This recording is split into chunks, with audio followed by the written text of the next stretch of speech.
Om Jnanatimirandhasya Jnananjanashalakaya Chakshurum Militam Yena Tasmai Shri Guruve Namah. Namo Vishnupadaya Krishna Prestaya Bhutale Srimate Bhaktivedanta Swami Niti Namine Namaste Saraswate Deve Gauravani Pracharine Nirvishesha Shunyavadi Paschatya Satarine Namo Mahavadanyaya Krishna Prema Pradayate Krishnaya Krishna Chaitanya Namine Gauratishe Namaha Nityananda Aham Naumi Sarvananda Karam Param Harinama Pradam Deva Avaduta Shiromani He Krishna Karuna Sindhu Dinabandhu Jagatpate Gopesh Gopika Kanta Radha Kanta Namastute Tapta Kanchana Gaurangi Radhe Brindavaneshwari Vrishabhanu Sute Devi Pranamami Hari Priye Vancha Kalpa Taruveshya Kripa Sindhu Evacha Patitanam Pavanebhyo Vaishnamebhyo Namo Namaha Jai Shri Krishna Chaitanya Prabhu Nityananda Shri Advaita Gadadhara Shivasadi Gaura Bhakta Vrinda Hare Krishna Krishna Krishna Hare Hare Hare Rama Rama Rama Hare Hare Mukam Karoti Vachalam Pangum Langhayate Girim Yat Kripa Tamaham Bande Shri Guru Dinatarinam Shri Paramananda Madhavam Shri Chaitanya Ishwaram.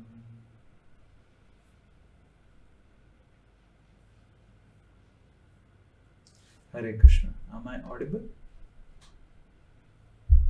Okay. Hare Krishna. So we could not have classes for almost 2-3 weeks because of Janmashtami and other festivals and everything. So we will resume our Srimad Bhagavatam discussion on Vena and King Prithu.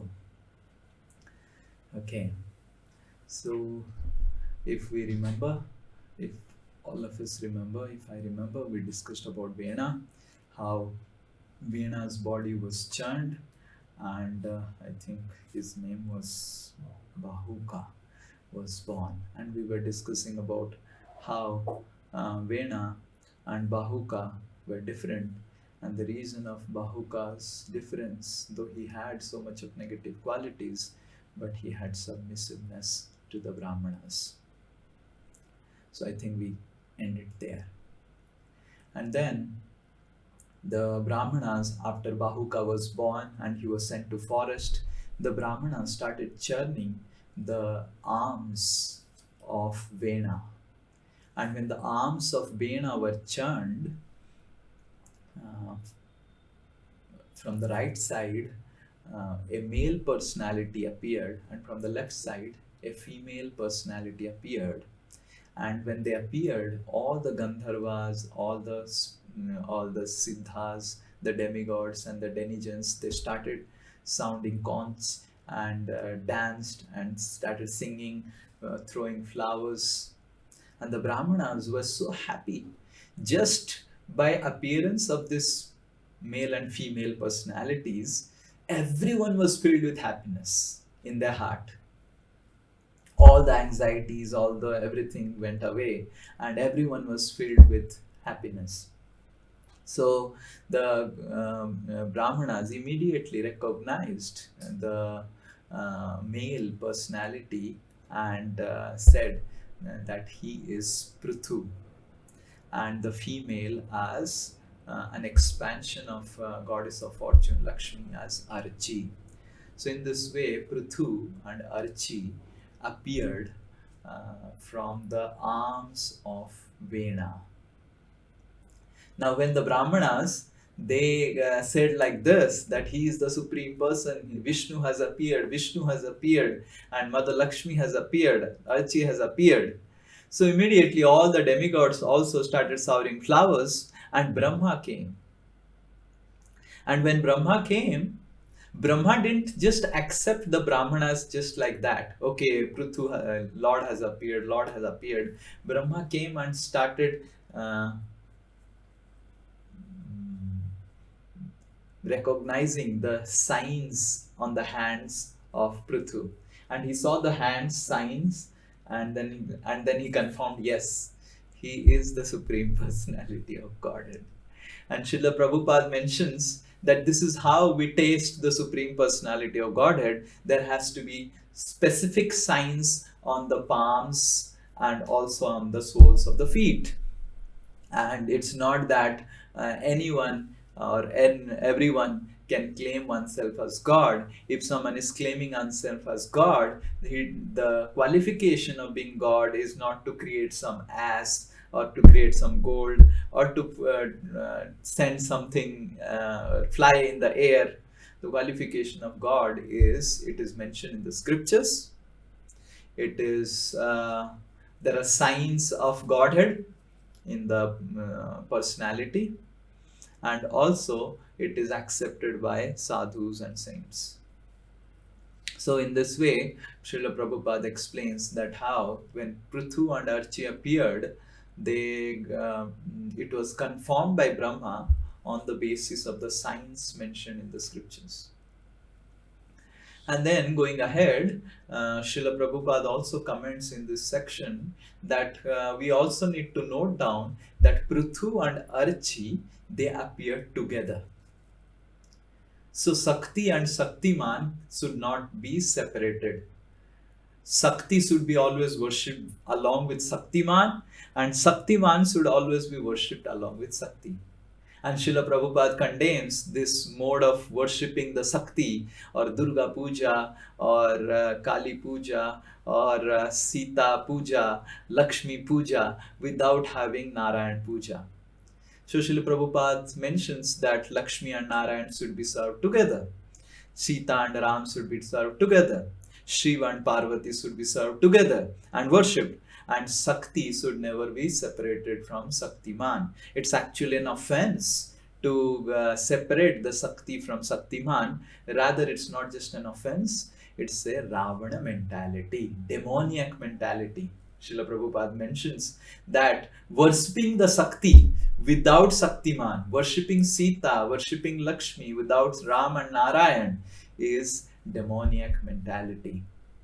So we must always see that, though in Indian culture, in our traditional culture also, somehow these are infiltrated in our system of Lakshmi Puja, Durga Puja, Kali Puja, this Puja and that Puja where we worship Saktis.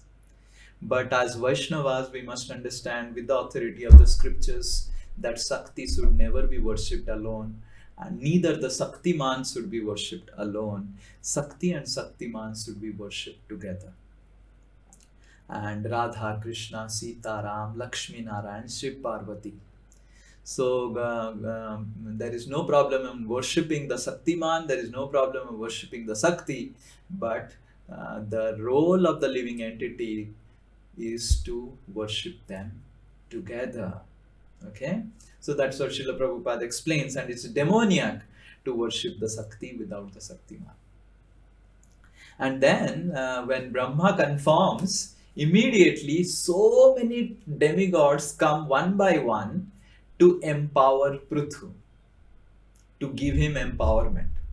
So Srila Prabhupada mentions that this Prithu Maharaj is a Saktyavesh avatar of the Lord. Okay, so we will little bit discuss about the different avatars, though we have discussed it elaborately in our Bhagavad Gita section, but it needs to be discussed again. So Satyavesh.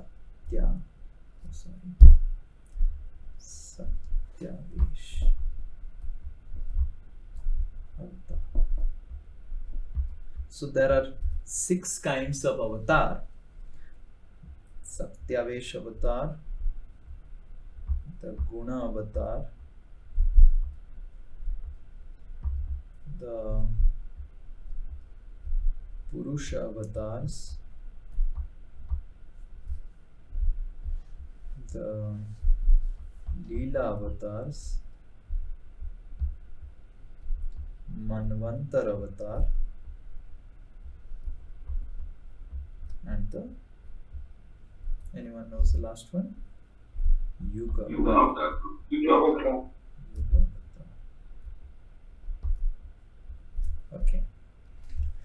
So Yuga Avatar, the purpose of the Yuga Avatar is to establish the Yuga Dharma. Just like chanting of the holy name is the Yuga Dharma for Kali Yuga.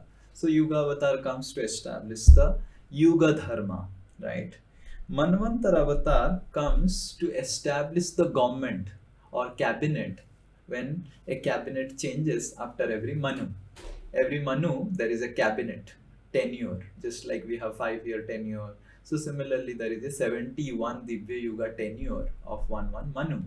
There are 14 Manus in one day of Brahma, and each time the Manu changes, so the Lord appears to establish the government. This is called the Sarkar, the cosmic Sarkar. So the Manvantar avatar established the cosmic avatar. So the Leela avatars, their purpose is to advertise the Leelas and market the Leelas, and whoever is ready, take them back to Godhead. So they are like, मैं क्या करता हूँ, what I do in the spiritual world, just to showcase what will happen if you come with me to spiritual world. So they are Leela avatars like Rama and Chaitanya, Gauranga Mahaprabhu, and Krishna. They are Leela avatars. They show their Leelas and they invite living entities to join their Leela. The Purusha avatars are the Karanadakshay Vishnu, Mahavishnu, Garvodakshay Vishnu inside an universe, and Kshirodakshay Vishnu. The 3 Vishnus who are sleeping and ensuring that the entire material world is taken care. The Guna avatars are the in charges of the 3 gunas of the material world, Brahma, Vishnu and Maheshwar. And the Saktyavesh avatar is a Jivatma only, but he is given empowerment.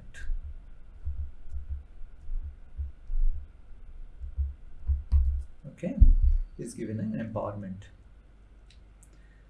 So just like there are different varieties of Satyavesh avatar, like Narad Muni is Satyavesh avatar of the Lord.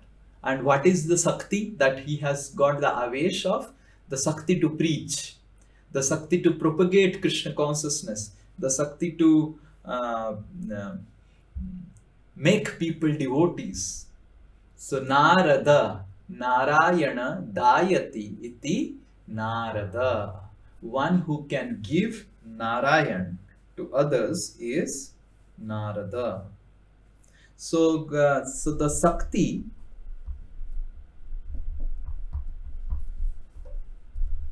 is given to a person to do some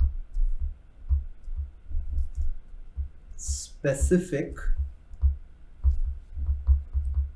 task.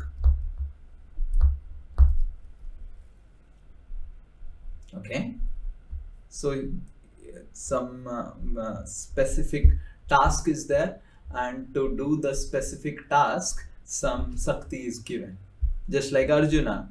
So Arjuna was empowered to so Arjuna was empowered to do some specific task, like Arjuna was empowered to fight in the Kurukshetra war.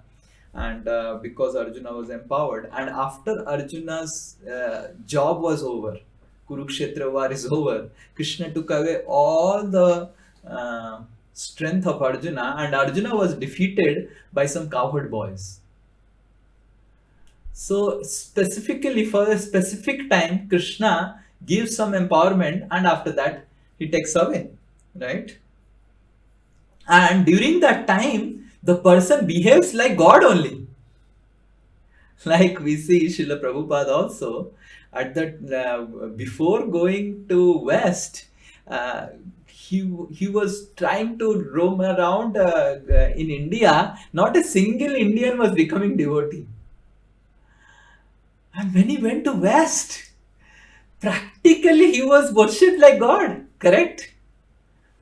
And that's what is called Satyavesh. Not able to understand what is mean of Satyavesh. Like the person may be looking like ordinary person, but when the Sakti comes, he does extraordinarily. Urukrama, the Lord is called Urukrama. Extraordinary activities the Lord performs. And when the Lord empowers also someone, he also starts performing extraordinary activities. In Chaitanya Bhagavat also, there is the story of Nityananda Prabhu visiting Panihati in the Ragha Pandit's house. So when Nityananda Prabhu visited Panihati, he empowered some of the young boys in the Panihati and to chant Hare Krishna. He embraced them, he empowered them. And the boys became so strengthened that for 12 days they were not eating anything, and they used to roar chanting Hare Krishna so loudly like lions, and they would uproot trees and throw them just by the empowerment of Lord Nityananda. For 12 days, all the parents were amazed and they were concerned, Ki mera beta, what will happen to our son? So that is called empowerment, right? So Saktya Avesha. And different people like four Kumaras are Vairagya Murti. They are also Satyavesha avatar.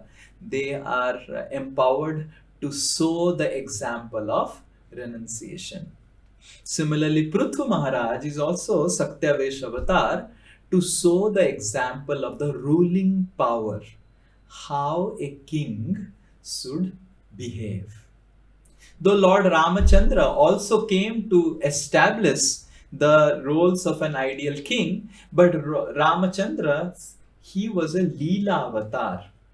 Though he behaved like an ideal king, but his main purpose was to take living entities back to the spiritual world. But here Prithu Maharaj is the Saktyaves avatar to establish the ideal principles of a king. Of all the pastimes which we will see all throughout the King Prithu, we will see how the Lord through King Prithu established different aspects of proper leadership. So the entire Prithu Maharaj section is actually seminar on leadership and management. How a leader should behave and should be is being shown through the life and example of Prithu Maharaj, and he is being empowered by the Lord to exhibit such things.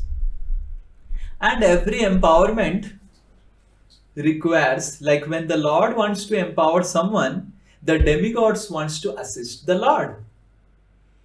Just like we see Lord Ramachandra, when he came, the demigods came to assist Lord Ramachandra as the monkeys. So when the Krishna came, the demigods came as Yadus and participated in Krishna's Leela. So when the Lord appears, the demigods also appears to participate in the Leela. So when the Lord is trying to empower Prithu Maharaj to do a specific task of showing the example of being a king, the demigods also come to assist and they also empower.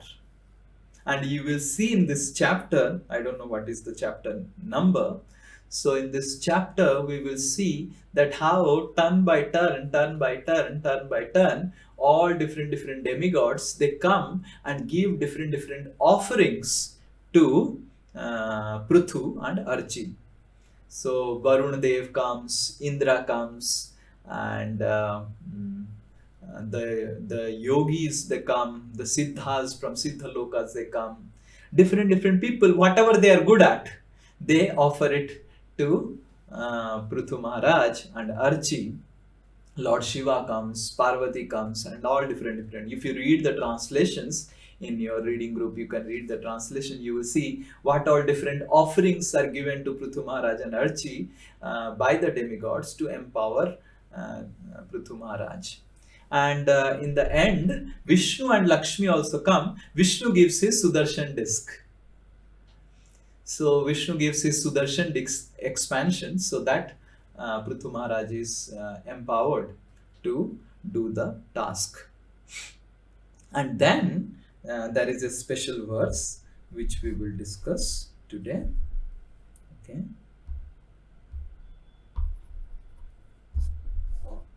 So when all these people, when the demigods have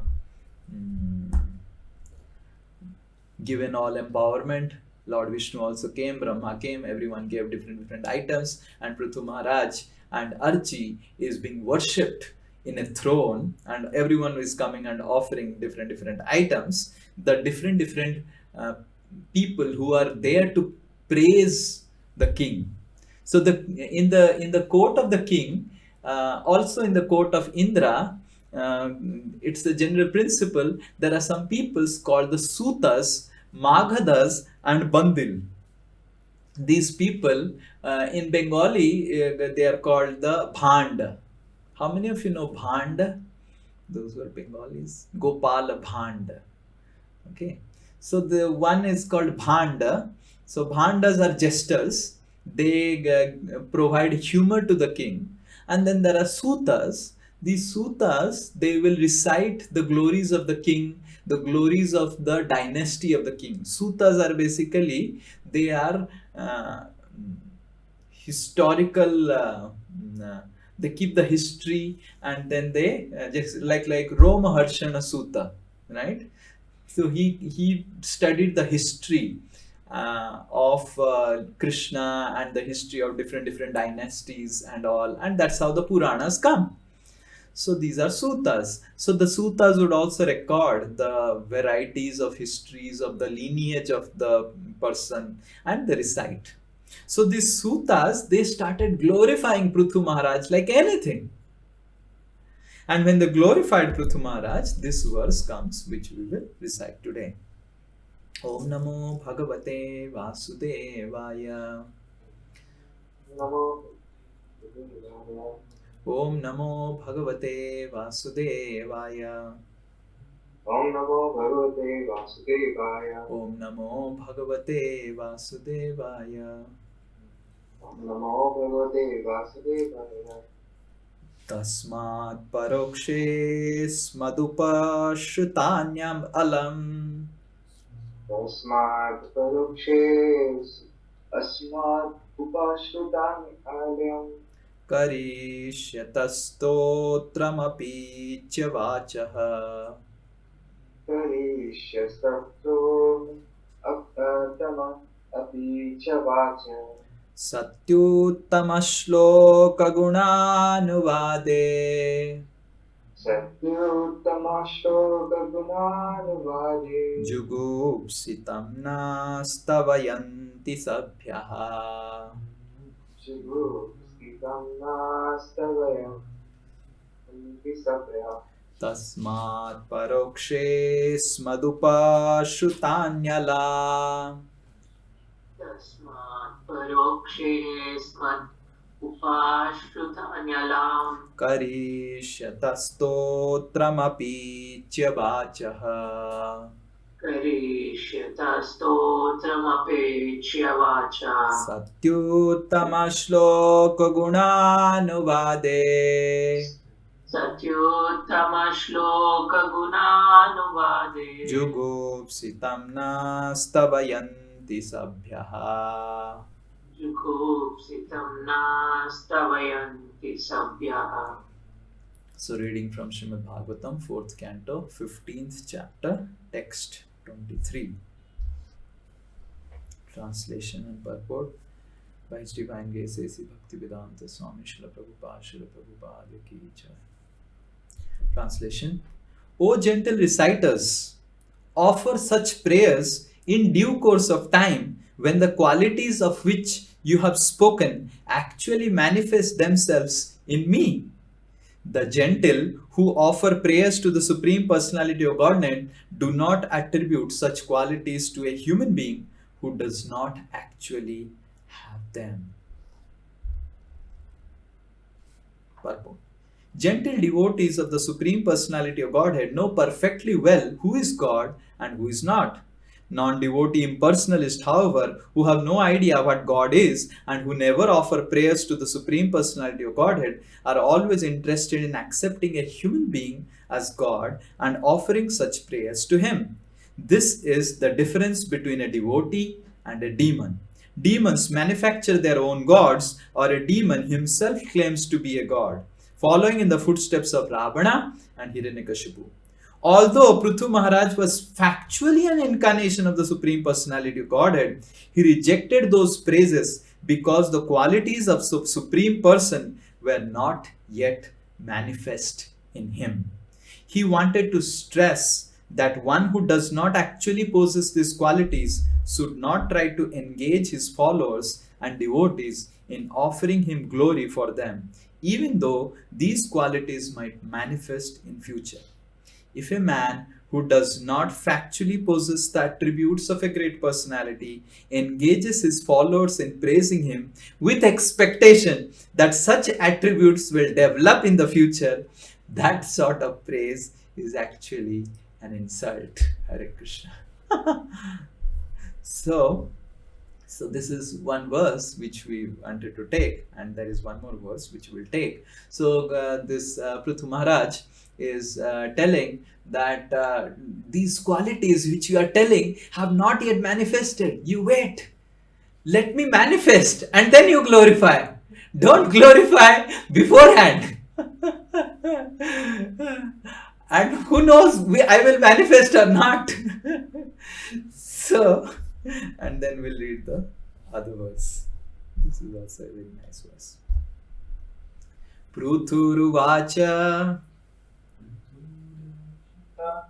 Prithuruvaच भोसूत Hema गध सौम्य बंदे Bosut hema gad somavande लोके धुना स्पष्ट गुणश्यमेष्यात् Loke dhunaspast gunasya me saya किमाश्रयो मे स्तव एष योज्यता Imashrayo me stav esha yojata माम्ययि अबुभान् विथता गिरो बह Mamai abhuvan vitato girova पृथुवाच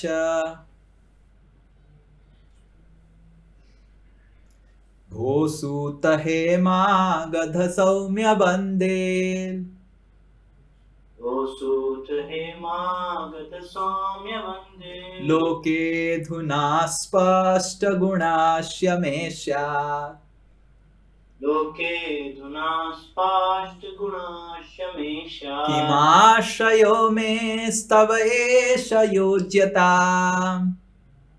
Mashrayo me stavesha yojyata. मामयि अबुवन् वितथा गिरो वः Mamai abhuvan vithatha girovaha. Translation. King Prithu said, O gentle Suta, Magadha and other devotees, offering prayers, the qualities of which you have spoken are not distinct in me. Why then should you praise me for all these qualities when I do not shelter these features? I do not wish for these words meant for me to go in vain, but it is better that they be offered to someone else. Purport. The prayers and praises by Suta, Magadha and Bandi all explained the good godly qualities of Maharaj Prithu, for he was a Satyavesh incarnation of the Supreme Personality of Godhead. Because the qualities were not manifest, however, King Prithu very humbly asked why the devotees should praise him with such exalted words. He didn't want anyone to offer him prayers or glorify him unless he possessed the real qualities of which they spoke. The offering of prayers was certainly appropriate, for he was an incarnation of Godhead, but he wanted that one should not be accepted as an incarnation without having the godly qualities. At present moment, there are so many so-called incarnations of Godhead, but these are merely fools and rascals whom people accept as incarnation of God, although they have no godly qualities. King Prithu desired that his real characteristics in the future might justify such words of praise. Although there was no fault in the prayers offered, Prithu Maharaj indicated that such prayers should not be offered to an unfit person who pretends to be an incarnation of the Supreme Personality of Godhead. So the topic of discussion for next 20 minutes we will discuss is what made a simple Jivatma like Prithu to be empowered as the Supreme Personality of Godhead is this quality of humility. So it's not that when Satyavesh avatar happens, then you develop this quality. It's just that when you develop this quality, you become a Satyavesh avatar. You're able to understand? It's not that you develop godly qualities when God resides in your heart. When you develop godly qualities, when you cultivate godly qualities, when we really understand that these qualities will attract Krishna, when we really strive for cultivating these qualities, then these qualities attract Krishna and we become empowered. So the way to get empowered in life is to cultivate these godly qualities. And the first and the foremost of the godly quality exhibited by Prithu Maharaj is humility. So if we really want to be empowered to do anything, we see that without empowerment, we can't even chant the holy names of the Lord. We can't do anything. Like I had gone to Bhaktivedanta Hospital and it was a very revealing experience where myself and the doctors, both of us, because both of us are devotees, we were discussing how complex and how mysterious, how illusory is this body. And of all the body parts, this brain, there is the heart, there is all these different body parts. The most mysterious is the GI tract, the gastrointestinal tract. And then we were discussing how Krishna says that Aham Vaishnava Nara, I am the digestive fire that digests. So with all the body parts, which is Krishna in our body, is actually the digestive tract. And it's the most mysterious. Dwarikadesh Prabhu was telling that for heart disease, it is very simple. The auricles, the ventricles, the arteries and the veins get choked and we do angioplasty, this and that, and it's very clean checked. For the kidney disease, it's very clean checked. We do dialysis.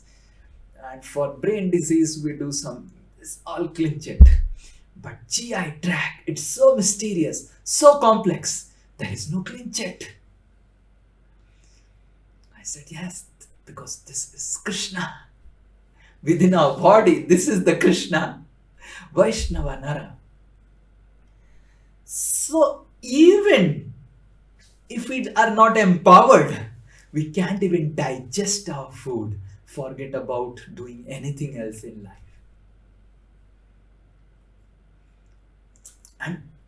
And I was telling the same thing to Vrindavan Chari Prabhu after he came back. All devotees were concerned, what happened, Prabhu? Please tell me, are you getting cured?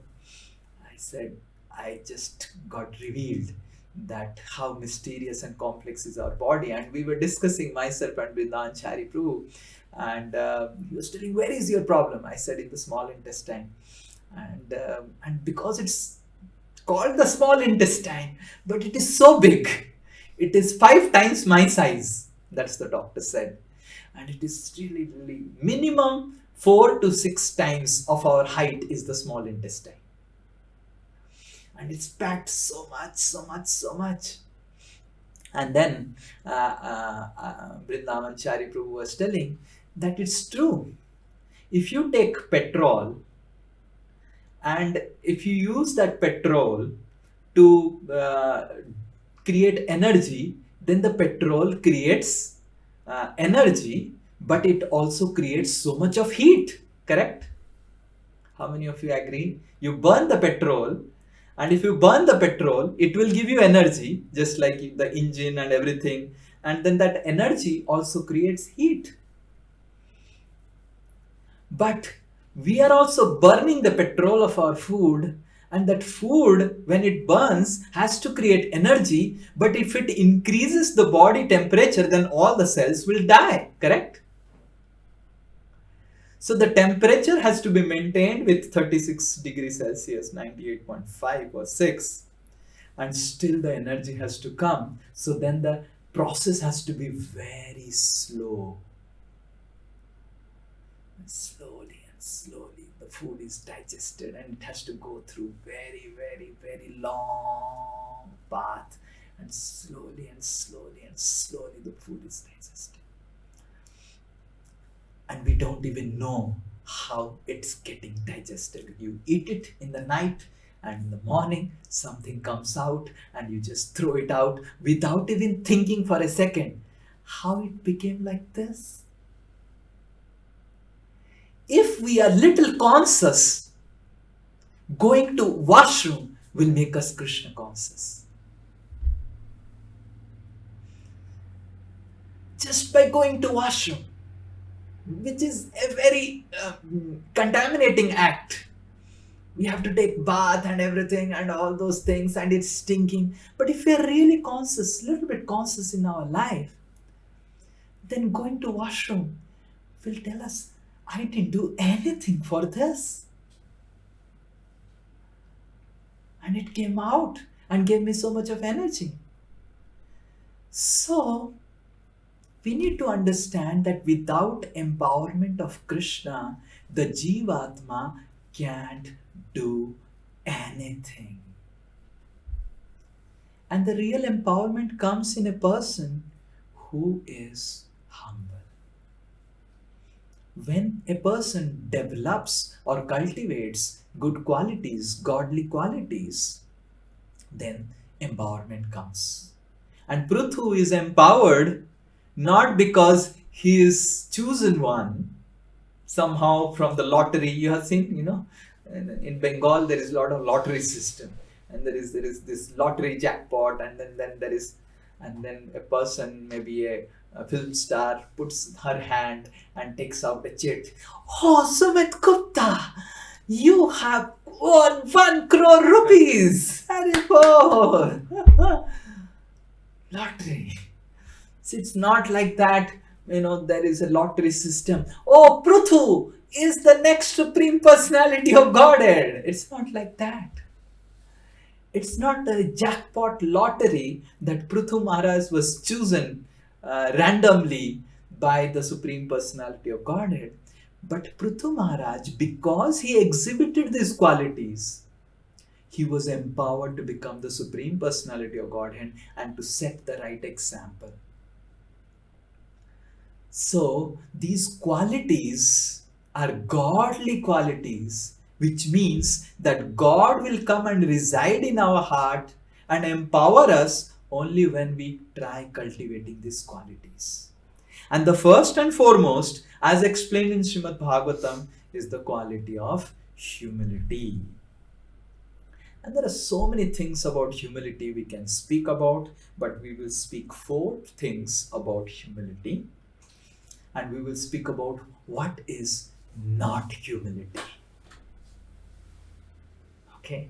Because what is humility is little difficult subject matter for all of us.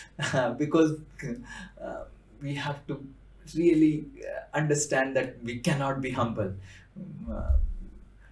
It is something beyond the subject matter. But at least we can understand what is not humility. The first principle of what is not humility. So we will discuss of what is not humility in our class, and you will discuss in your group what is humility. Okay, so we will divide the subject matter into 2 parts. The difficult thing I will give to all of you in the discussion, and easy thing I will discuss. So the first principle of what is not humility is that you don't have to be fallen for being humble. It's not necessary that a fallen person is a humble person. Or it's not necessary that when we become fallen or we become humble. We may become humbled, but we may not become humble. It's like sometimes people go through failures and a devotee says, Prabhu, bahut, very good. Going through failures is very good. You will realize the dangers of the material world and you will become humble. So when we go through reversals and failures, it's not necessary. Or when we understand our fallen nature, it's not necessary that we will become humble. We don't have to be fallen to become humble. A fallen devotee may not necessarily be a humble devotee, or a humble devotee or a humble person may not necessarily be fallen. So to become humble, we don't have to be fallen. We have to understand how we are fallen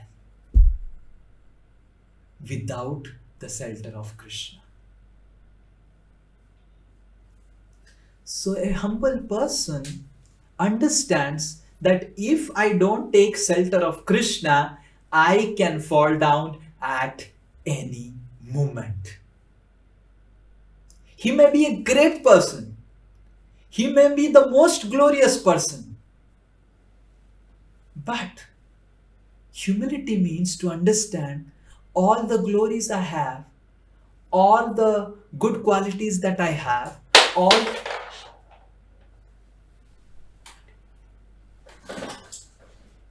the good things that you are doing in life is all because of the empowerment of God. I am being empowered to do certain things. And if I am not empowered, I am a complete fallen person. So when we become fallen, it's not necessary we become humble. Or when we exhibit some anarthas in our heart, it's not necessary we become humble. To become humble, we need to understand that how vulnerable we are in front of the material energy, in front of illusion, how insignificant we are. Yesterday, His Holiness Bhakti Prachar Paribrajak Swami Maharaj was telling that a person said to Srila Prabhupada that, Prabhupada, I am most fallen. And Prabhupada said, you are most nothing. You are most nothing. And this understanding that I am not even most fallen, without the empowerment of God, you can't even be the most fallen. One person came to me, he's new person, new devotee, started, he heard many of the stories and pastimes of how many of the demons, they are killed by Krishna and they're delivered and then they go back to God. And then he was telling, Ki Prabhu, this is a very good proposal, easier than chanting Hare Krishna.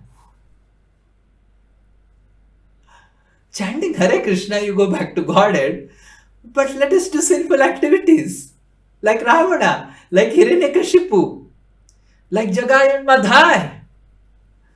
And then, so much we do that God comes and kills us and we go back to Godhead. Such a proposition. Only an engineer can think like this, empowered. So I said to him that without empowerment by God, you can't be Ravana also. Ravana and Hiranyakashipu, they were not ordinary Jivatmas. They were empowered by God to become the best of the demons. Asura Varyas Dehina. Sada samudvigna. Prahlad Maharaj says to his father, "O Asura Varya, O the greatest among the Asuras." So Hiranyakashipu became the greatest among the Asuras, and he was delivered by Krishna because he was empowered by Krishna. They were actually Jai Vijay. So without being empowered by God, we can't even become the greatest of the demons to be delivered by God. So if you want to become fallen like Hiranyakashipu, then also we need empowerment by God. If we want to be fallen like Jagai, Madhai, Ravana, we want empowerment by God. I was in the hospital and the nurses, one nurse who was treating me, her family members had come and they were little crying and everything. So I asked what happened, and the nurse said, my Mausaji passed away in the Bhaktivedanta hospital. I said, what happened to Mausaji? No, he got liver cirrhosis. I said, okay, he would be drinking. Yes, he used to drink and all, and that's why he got liver cirrhosis and he passed away. His age was just 50, and that's why my Mausi was very, very upset and crying and everything. Jagai Madhai never got liver cirrhosis. They were never drinking water. They never drank water. They were drinking liquor like water. They never got liver cirrhosis. So you can't even drink liquor to the extent like Jagai and Madhai and Ravana and Hiranyakashipu, so that Lord will come and now he has to be delivered. Before Lord comes, liver cirrhosis will deliver you if you are not empowered. But if you are empowered, then liver cirrhosis will not deliver you, and then Krishna has to come to deliver you.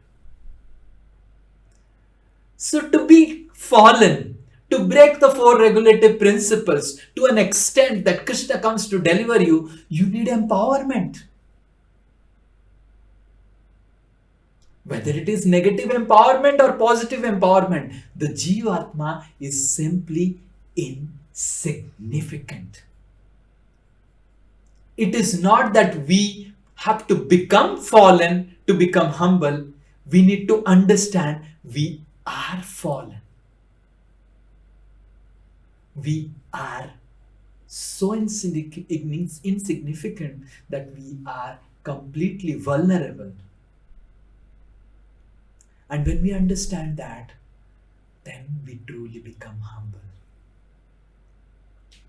So, to be humble is not about understanding that how fallen I have, how much anarthas I have, how much lust I have. This is not humility. This is inferiority complex.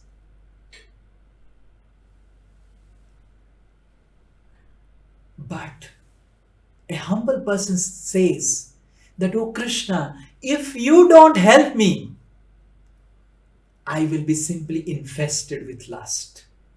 If you don't help me, Radharani, I'll be simply infested with pride.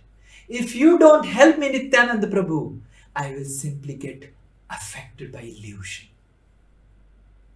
Bhaktya bihina aparadha lakshay kshiptasya kamadi taranga madhye kripamayi tvam stamah saranam prapanna brinde namaste Charanaravinda. Oh Brinda Devi, if you don't help me, Bhaktya Bihina, I'll become Bihina Bhakti. I'll not have any devotion.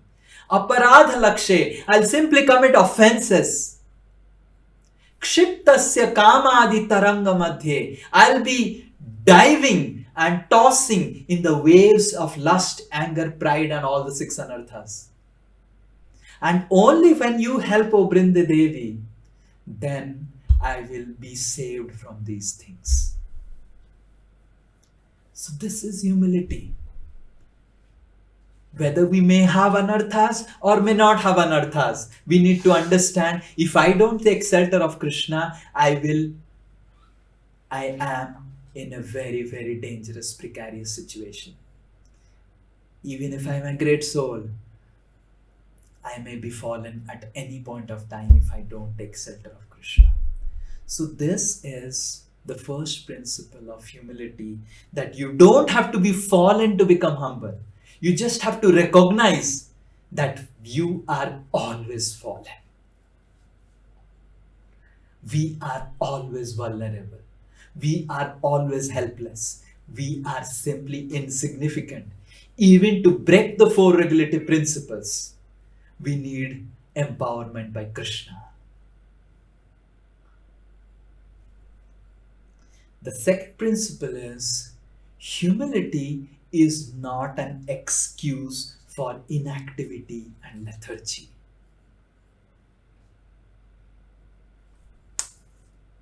What can I do, Prabhuji? I'm an insignificant person. I cannot preach anything. Srila Prabhupada can preach. All of you can preach.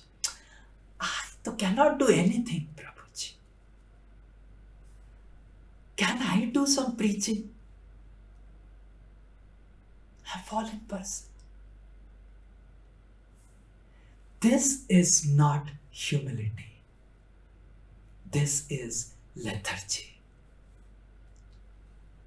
Srila Prabhupada can deliver thousands and thousands of people, but as his follower, following his instructions, we should endeavor to at least inspire one or two people in our life in Krishna consciousness. That is humility.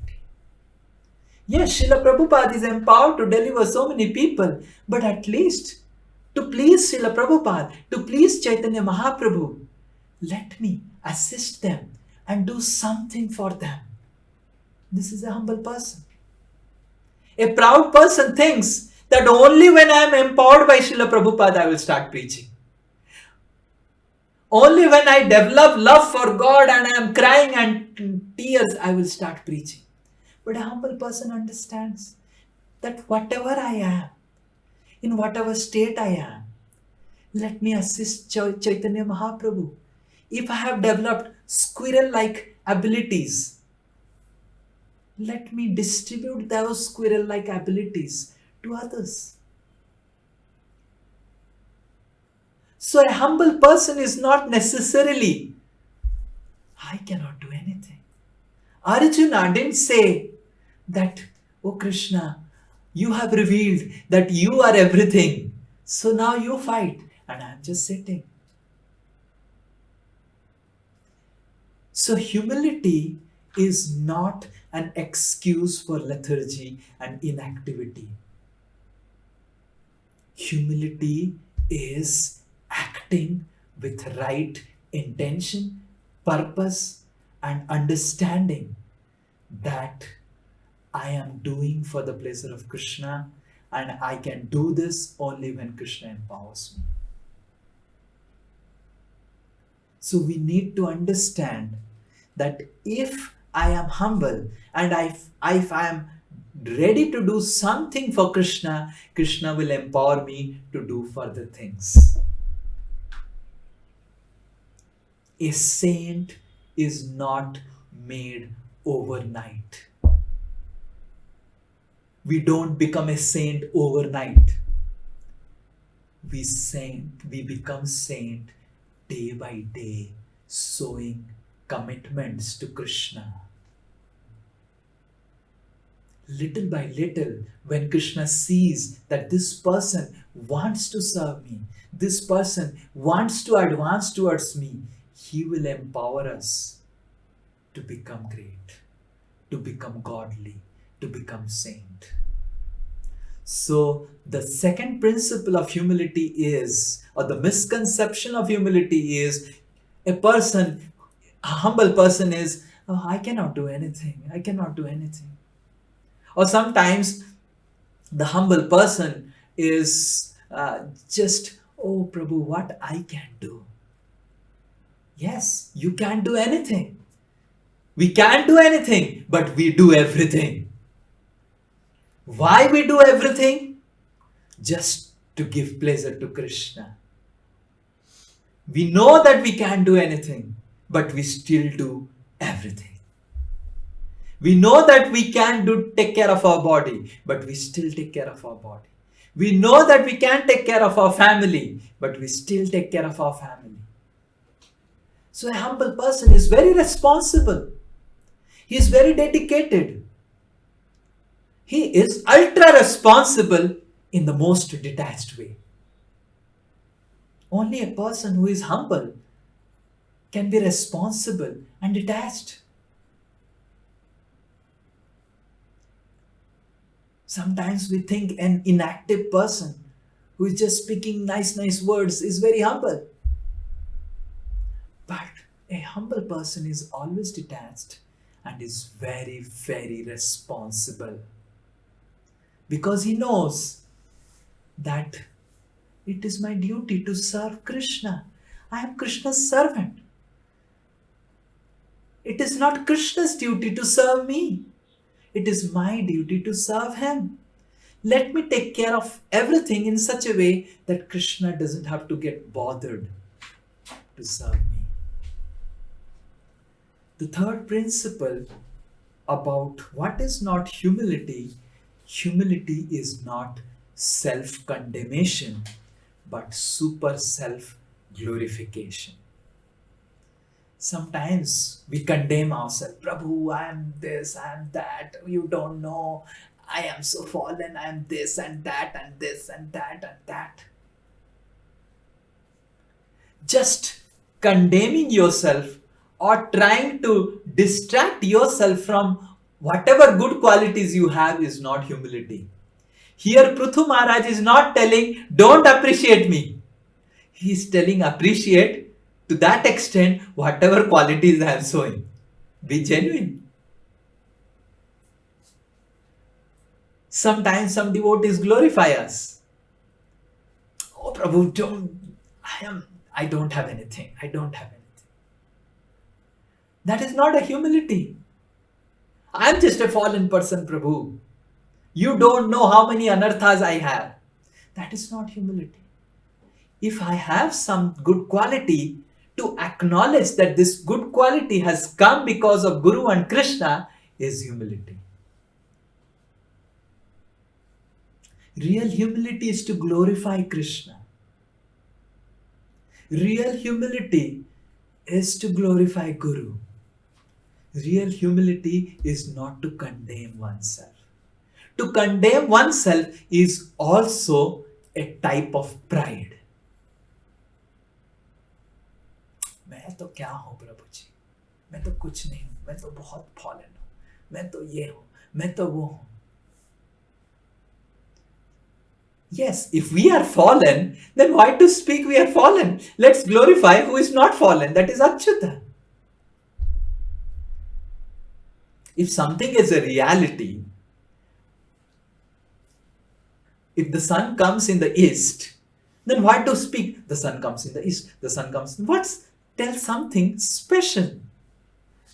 There is nothing special about we being fallen. But there is so much special about how Krishna is glorious. So real humility is not self-condemnation. Though we see some of our acharyas condemning themselves, like Bhakti Vinod Thakur telling, "Oh, amar jivan sada pape rata." Kabiraj Goswami is condemning himself that I am worse than Jagai Madhai. I am worse than stool in the worm in the stool. Sometimes we see our acharyas condemning themselves, but they are condemning themselves just to glorify Krishna. That, oh Krishna, I am so fallen, but still I am able to write this Chaitanya Charitamrita just because of empowerment of Gauranga Mahaprabhu. The context of why Kabiraj Goswami condemns himself is actually to glorify Gauranga Mahaprabhu. I am so fallen, but still, though I am so fallen, just see the glory of Gauranga Mahaprabhu. Pangum langhayate girim yat kripatamham bande Sri Chaitanya Mishwaram. that how special is the mercy of Chaitanya Mahaprabhu, that such a person who is fallen, more fallen than Jagai Madhai, is able to write this literature at such an advanced age of 95. So even if sometimes our acharyas do self-condemnation, that self-condemnation is actually meant for super self, Paramatma, or God's glorification. So a really humble person will only glorify Krishna. He will not indulge in self-condemnation. And the last principle of what is not humility, humility is not in the lips. Humility is not in the action. Humility is not in the words. Humility resides in the heart. Sometimes we may think, oh Prabhu, मैं तो कुछ नहीं हूँ, मेरे लिए प्रार्थना करो. And sometimes we may just fold our hands, oh Prabhu. And we may put hundreds and thousands of dandavats. But we may be the most proud person. And sometimes we may be very, very dassy, speaking very, very against principles, and we may be the most humble and gentle person. To cite an example, Srila Prabhupada. When Srila Prabhupada was in America, in the beginning days, there was Dr. Mishra's yoga studio. He had allowed Srila Prabhupada, he had a yoga studio, and in the yoga studio, he had allowed Srila Prabhupada to give some classes. And Srila Prabhupada used to give some classes, and Dr. Mishra was an impersonalist, was a Mayavadi, speaking about I am God, you are God, and everything. And Srila Prabhupada openly, in Dr. Mishra's studio, in his studio, Srila Prabhupada used to directly condemn that this yoga philosophy is foolish, number one. This is impersonalist, this is Mayavadi, this is atheistic. God is a person. We cannot become God. He used Dr. Mishra's studio to condemn Dr. Mishra's philosophy. That was the bold courage of Srila Prabhupada. Now one may say, how Srila Prabhupada was humble? Though Srila Prabhupada, he condemned Dr. Mishra's philosophy when he became sick, because Srila Prabhupada was a pharmacist and he was a doctor. He wrote medicines for curing Dr. Mishra. And he was so concerned. He kept on asking his disciples, how is he? Is he doing well? Is he taking the medicines? This is the sign of humility. So we need to understand that sometimes just to serve Krishna, we may have to take a position of a guru. We may have to take a position of a violent preacher against Mayavad, against the misconceptions. But in heart to heart, we need to understand that I am simply servant of not just God. I am servant of servant of servant of everyone. I'm not just servant of God. I'm servant of everyone. Srila Prabhupada was a true servant of Dr. Mishra. He condemned his philosophy, but he took care of his practical things and his health. Because he truly considered himself in his heart to heart that though I am against Dr. Mishra's philosophy, but I am not against Dr. Mishra because he is part and parcel of the Supreme Lord.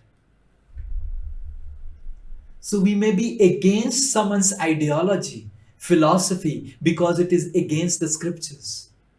But a humble person understands and sees Krishna's position, Krishna's place in everyone, sees everyone as the temple of the Lord. He never hurts anyone.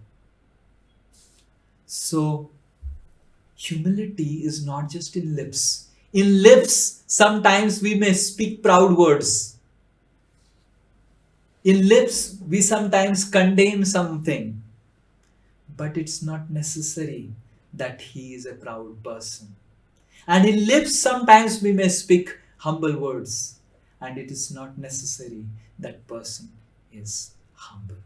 So, these are the four principles I wanted to illustrate about what is not humility. The first one is humility is you don't have to be fallen to be humble.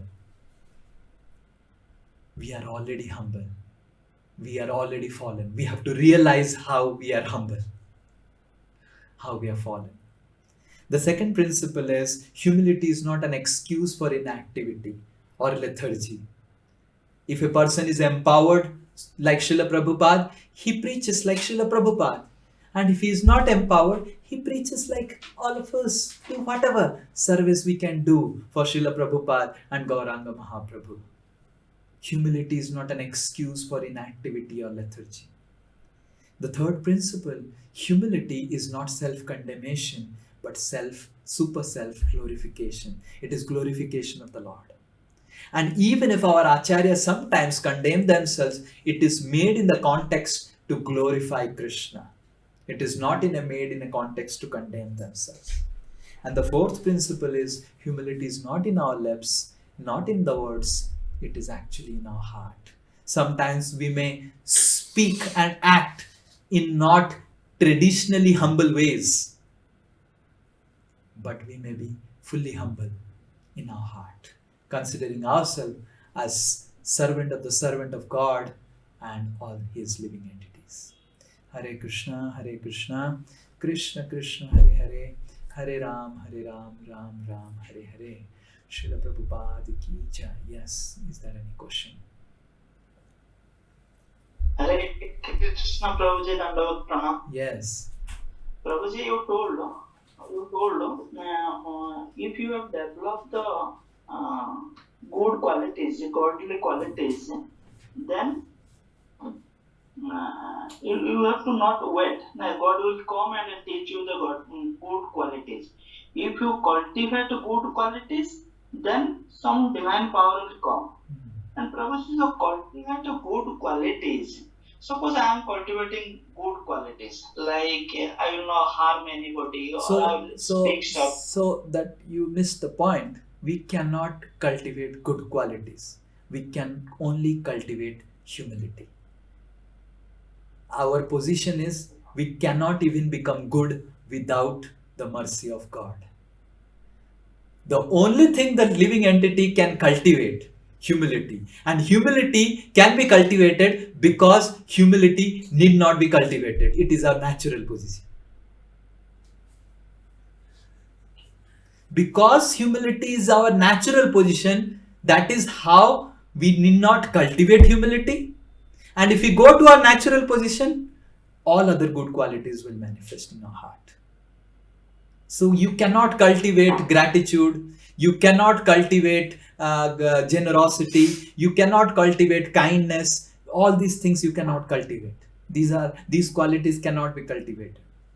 What you can cultivate is humility, and even humility cannot be cultivated, and humility needs not to be cultivated. It is awakened. When we realize our original situation, position as Jivatma, humility, that's natural humility. So I am not telling that we cultivate good qualities. I am telling we realize how humble, how fallen, how vulnerable our real position, honestly. That's it.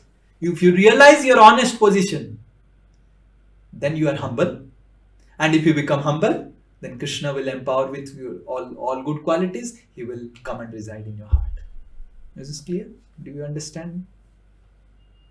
Yes, Prabhu. Yes, Prabhu. You don't have to cultivate good qualities. You don't have to worry about cultivating good qualities. Oh, when I'll become charitable, when I'll become kind. No. You consider yourself as completely fallen, as servant of Krishna, then you will be charitable. You will understand everything belongs to Krishna, so I have to give to Krishna only. Naturally. You don't have to cultivate charity. You don't have to cultivate kindness. Okay? Yes, Prabhu. So if you consider that I am fallen, I am the most fallen, how you can be cruel to anyone? Yes. So So we are not talking about cultivating good qualities.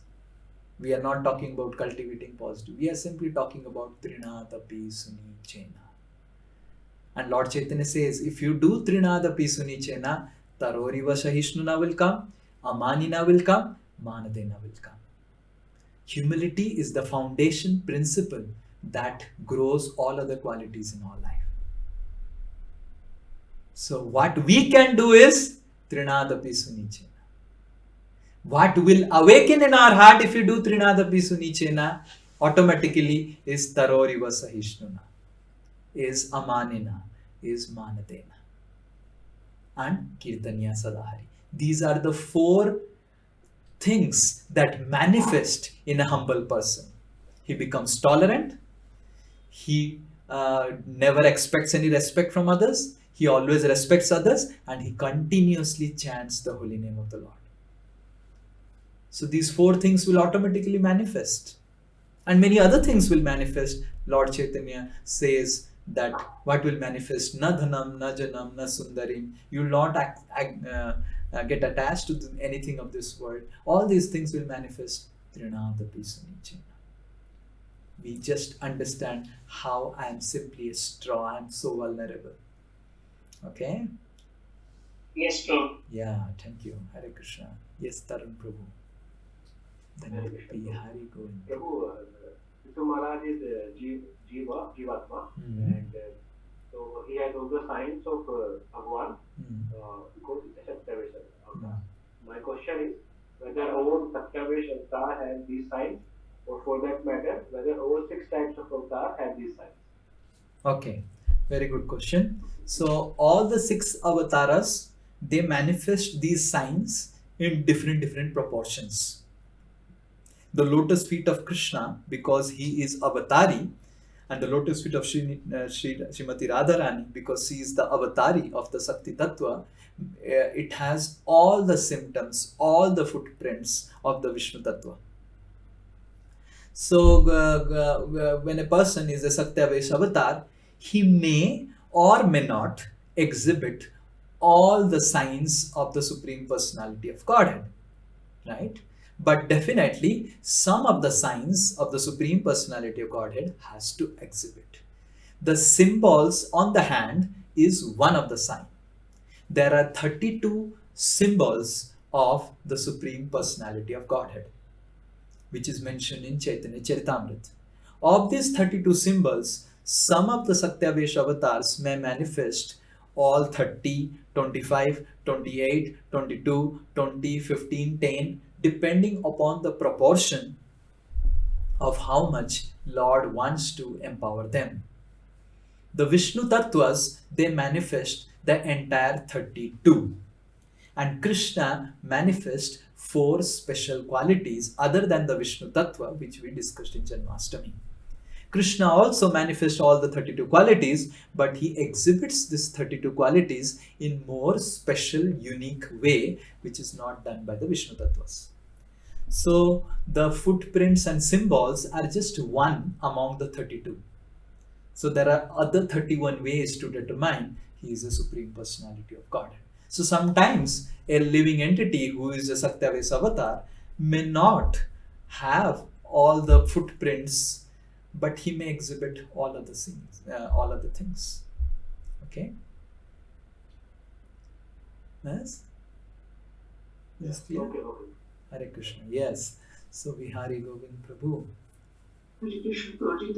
Dandavad. So, when Shakti and Shaktiman have to be worshipped, you were saying, Prabhuji, actually there I was getting one doubt when Narsimhadev Yajna or Narsimhadev Puja related things are done. Yes. It's only, to my knowledge, it's only done to Narsimhadev. Is that how it is, Prabhu? Or is there also Shakti and Shaktiman included? Yes. So we don't worship Narsimhadev alone. We worship Prahlada Narsimha. In Mayapur we have Prahlada Narsimha. In other temples we have Lakshmi Narsimha. So whenever Narsimhadev is evoked for protection, then Prahlada Narsimha is evoked. When Narsimhadev is evoked for service, Lakshmi Narsimha is evoked. But Prahlada Narsimha is evoked for specifically for protection, where Narsingh Dev and Prahlad Maharaj is prayed for, and that's how Jai Narsimha, Shri Narsimha, Jai Jai Jai Shri Narsimha, Prahladesha, Jaya Padma, Mukha Padma, Pringa. So Prahladesha. So we are worshipping Narsingh Dev as the Gaudiya Vaishnavas, we are worshipping Narsingh Dev for protecting our Braja Bhakti, for protecting our Bhakti to Radha Krishna. In that mood, we are worshipping Narsingh Dev, and that's how we worship Prahlad Narsimha. Narsingh Dev is not our Ishtadev. Narsingh Dev is our is a personality who helps us to serve our Ishtadev. Bhakti Vinod Thakur in Navadvip Dham Mahatmya, he worships Narsingh Dev and he prays to Narsingh Dev that just like oh Lord Narsingh Dev, you are very dangerous to the demons and you are very kind to the devotees like Prahlad. So he worshipped Narsingh Dev along with Prahlad. He doesn't mention Lakshmi's name. And then he says to Narsingh Dev, just like you protected Prahlad from Hiranyakashipu, you protect me from my Hiranyakashipu that is within my heart. A dushta hrudaya madhye, in this dushta hrudaya, Hiranyakashipu is within my heart. So as Gaudiya Vaishnavas, when we do yajna, Narsimha yajna, or any other worship of Narsimha, we worship Prahlad Narsimha. The Prahlad Narsimha is worshipped for protection. Lakshmi Narsimha is worshipped for service. Because we are Gaudiya Vaishnavas, our Ishtadev is Radha Krishna, we don't generally worship Lakshmi Narsimha. Though in many of the temples, Lakshmi Narsimha is worshipped, but Lakshmi Narsimha is worshipped by the Sri Vaishnavas. Sri Vaishnavas don't specifically worship Prahlad Narsimha, because for them Lakshmi Narsimha, for them Narsingh Dev is their Ishtadev, and Ishtadev has to be worshipped along with the Sakti. Okay, and second thing to this answer, Prahlad Maharaj is also Sakti, right? We are also Sakti and Sakti is also Sakti. We are dependent Sakti and Sakti or Lakshmi is independent Sakti. We need to understand we are dependent Prakriti and Lakshmi is also Prakriti of Lord. She is independent Prakriti. She is Swarupa Sakti and we are Tatastha Sakti. We are dependent Sakti. So Sakti is of two types. The dependent Sakti, the Jiva Sakti, all of us. And then the independent Sakti, the Lakshmi, Radha and all those Sita. And then there is the unconscious Sakti or the Jada Sakti, which is the matter. These are the three Saktis of the Lord. So we are also worshipping Lord Narsingh Dev along with the Sakti of Narsingh Dev, that is Bhakti Sakti of Narsingh Dev, Prahlad Maharaj. So Prahlad Narsimha, Prahlad Lada Daini. When we chant Narsingh Dev prayers, what we chant? Namaste Narsimhaya Prahlada Allada Daine. Oh Lord Narsingh Dev, you gave Allada to Prahlad and I am chanting Hare Krishna, but I am not getting any Allada, I am not getting any happiness. You bless me that the Hiranyakashipu of my heart is delivered so that I can experience Allad in worshipping Radha Krishna. I am protected from the Hiranyakashipu of outside and also inside. Okay? So Narsingh Dev is worshipped with Prakriti, with Prahlad for protection. Because our Ishtadev is Radha Krishna, Jagannath or Sitaram, like that. Mostly for Gaudiya Vaishnavas it is Radha Krishna. Okay? Does that answer your question? Yes, Guruji. So Gauranga Mahaprabhu or Chaitanya Mahaprabhu also, but when so Gauranga Mahaprabhu is also Ishtadev. We don't worship only Gauranga Mahaprabhu, we also worship Gauranga Mahaprabhu with the Sakti. There are two Saktis of Gauranga Mahaprabhu. There is Nityananda Prabhu, who is the Chitta Sakti, and then there is Gadadhar, who is the Ladini Sakti. So either we worship Gaur Nitai or we worship Gaur Gadadhar. But somewhere, some places, Gauranga Mahaprabhu is also worshipped along with Radha Krishna, understanding that Mahaprabhu Sri Chaitanya, Radha Krishna Nahi Anya. So that is also together, because Mahaprabhu is together Radharani and Krishna, so we are worshipping Sakti and Saktiman together. But even Mahaprabhu also is worshipped with Gaur Nitai or Gaur Gadadhar. And only in specific cases Mahaprabhu is worshipped along with Radha Krishna to show how Mahaprabhu is Radha Krishna Nahi Anya. Like in Albert Road we have temple, in GV we have temple, like that. But Srila Prabhupada established Gaur Nitai and Gaur Gadadhar more prominently. Bhakti Siddhanta Saraswati Thakur established Gaur Gadadhar, Srila Prabhupada established Gaur Nitai. But Radha Krishna and Chaitanya Mahaprabhu is worshipped, three of them together, so it is Sakti and Saktiman together. Chaitanya Mahaprabhu is never worshipped alone. There are certain deities of Chaitanya Mahaprabhu, but that was being worshipped by the Sakti, that is Vishnu Priya Devi. Vishnu Priya Devi worshipped Dhameshwar Mahaprabhu, but he worshipped it alone because she is Sakti. Okay? Yes. Dev Malya Prabhu, then Ankit Prabhu, then Selja Mataji, then Udharan Krishna Prabhu. Hare Krishna Prabhu, Dandabad. Thank you so much for giving this wonderful class, and also giving some light and info on this empathy and this humility and humbleness. So Prabhu, I am trying to articulate and characterize some of the points in here. So in the first stage, like as you explained, like this humility or humbleness, it resides inside our heart. Okay, so we only need to identify this humility and humbleness in the many of the situations, like any vulnerable situations or this kind of a situation. Now, Prabhu, after crossing this first stage, when I come to the second stage means like when I'm going to like preach somebody, or when I'm dealing with any other devotees, how shall we identify that their humility or humbleness is really genuine, or it is a show off, or it is a people pleaser? And how shall we deal with them so that they become much more humbleness, or they can show humility? So if we are really humble, then we'll consider every devotee, every person to be more humble than us. There is no question of humility without understanding that other people, I think, whether he is humble or not. If there is doubt in our heart, then we are not humble. A humble person is convinced. Yudhishthir was convinced that Duryodhana was the best person in this world. I don't know why Arjuna and Bhima condemn, criticize Duryodhana. So the most humble person, he doesn't have any doubt about others. He understands that everyone is humble, I am not humble. And because I am not humble, that's why I am developing this doubt.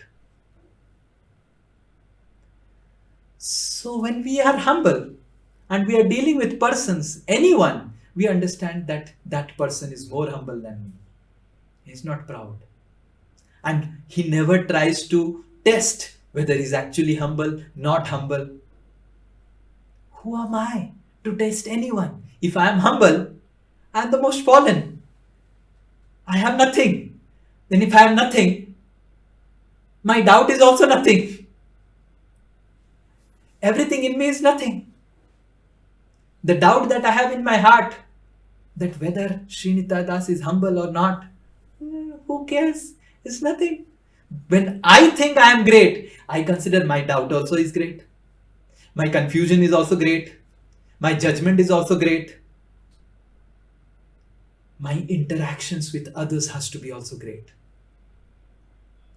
So we need to understand, if we are really humble, we give up this mentality to think, who am I, what is, whatever dealings happens, we understand this is all because of my karma. I am getting, if someone glorifies us, we understand that okay, Krishna is doing something through me, that's why he's glorifying. If someone criticizes us, we understand maybe some karma, I would have criticized someone in previous life and Krishna is giving me back so that I get balanced and so that I can go back to God.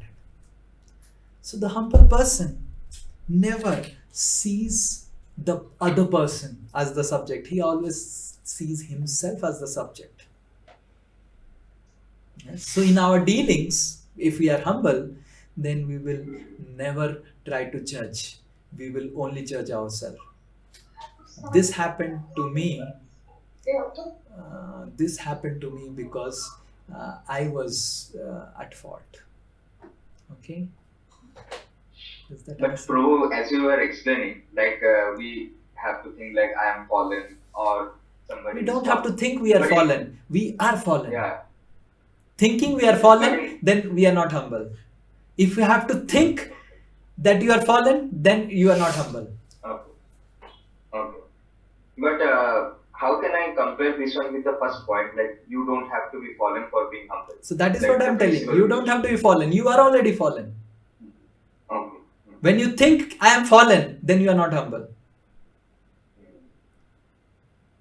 You are fallen. You have to realize you are fallen. That's it. Then you become humble.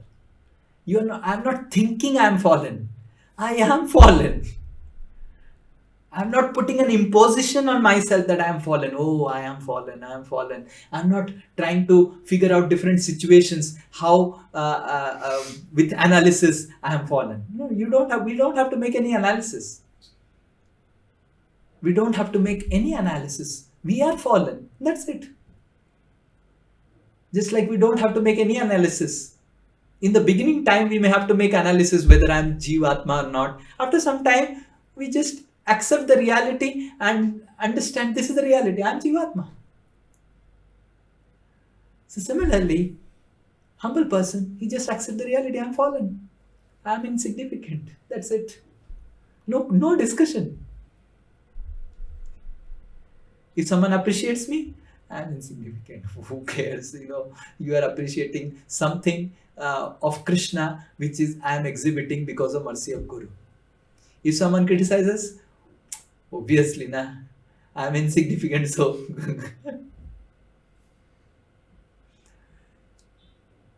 so we don't have to think we are fallen. If we are thinking we are fallen, then we are not humble. That's what I am telling. But when we understand that I am fallen, then we are humble. And if we are still thinking about it, then we have not become humble. Because humility is not about thought.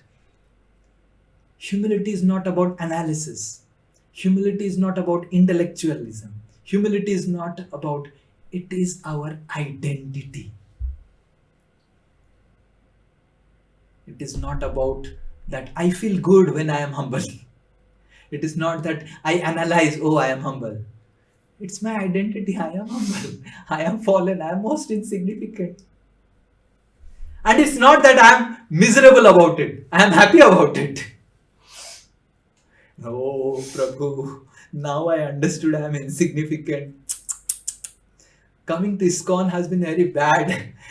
Outside I was in ignorance and I was so blissful that I am so great. And in ISKCON, every class they keep on pounding on me. I am insignificant, I am insignificant, I am insignificant. I am feeling miserable, Prabhu. We are happy to realize that how I am insignificant. We are most happy. That is the greatest and the sweetest of experience. So when we experience the sweetness of realizing our identity as the most insignificant person, then we have become humble. So what is the symptom that I have developed humility? You are dancing in bliss because you have identified your identity as most insignificant. Just like Lord Shiva. Lord Shiva, in front of his wife, in front of all his followers, he is being worshipped by choice stage poetry. He is Mahadev of this universe.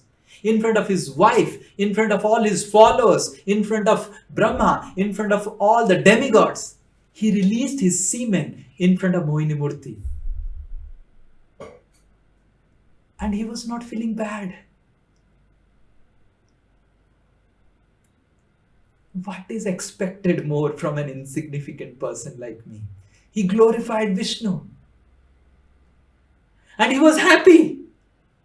Just see the power of illusion of mind, Vishnu. So when we are happy, dancing in jubilation, by realizing our identity as insignificant servant of Krishna, then we have become humble. But if you are still miserable, thinking, oh, I am insignificant, oh no, someday I'll become glorious like Garuda. Previously, I was thinking of my role models were materialistic people, Jeff Bezos, Elon Musk, and earning money like them. And now my role models are Srila Prabhupada. And why? Because I want to become great like Srila Prabhupada. That is not humility. I am insignificant. I don't want to become great. Because I can never be great. I am always insignificant. Okay? So, Prabhu, that means, like, I am trying to conclude over here. So, that means we are nobody to judge or conclude about somebody's age, humility, or humbleness. Okay, so that means we need to see our own humility and humbleness, how much we are humble. We cannot see our own humility. If we are trying to see our humility, we have not become humble. Yes, if you are thinking, you are using any of your sensory faculty, mental faculty, intellectual faculty to cultivate humility, you will never become humble in life. No, that means it will manifest automatically. And if you think it will manifest automatically, also you will never become humble in life. Okay. It will not manifest automatically, and if you think devise means of becoming humble, you will not be able to become. So you cannot use any of your sensory faculties, mental faculty, intellectual faculty to become humble. Okay. Neither you can say also, Prabhu, it will anyway manifest, let it manifest on its own way. That also is not.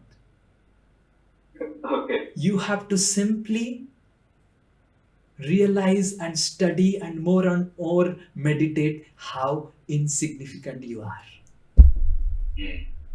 This is the practical thing that you can do. And don't try to analyze how humble you have become. Then whatever you have got in humility, it will be lost within moments, seconds. Just don't analyze how humble you have become. Just analyze how insignificant I am. If you get a disease, you analyze how insignificant I am. If you do any great thing, you realize how insignificant I am. Just conclude. Use your intelligence, use your mind, use your senses to conclude and do one research. How insignificant I am. Don't do your research and mind and intelligence. How can I become humble? If you do that, you'll never become humble. Okay? Humility can never be earned. Humility manifests in a person who really in all situations understands his real identity as the most insignificant servant of the servant of God. Okay? Now I have to go, and these 3 questions will be sent to me in WhatsApp, and I will answer them in the group because I have to go and take the breakfast and attend class by His Holiness Bhakti Prachar Pariprajit Swami Maharaj on Baman Dwadasi.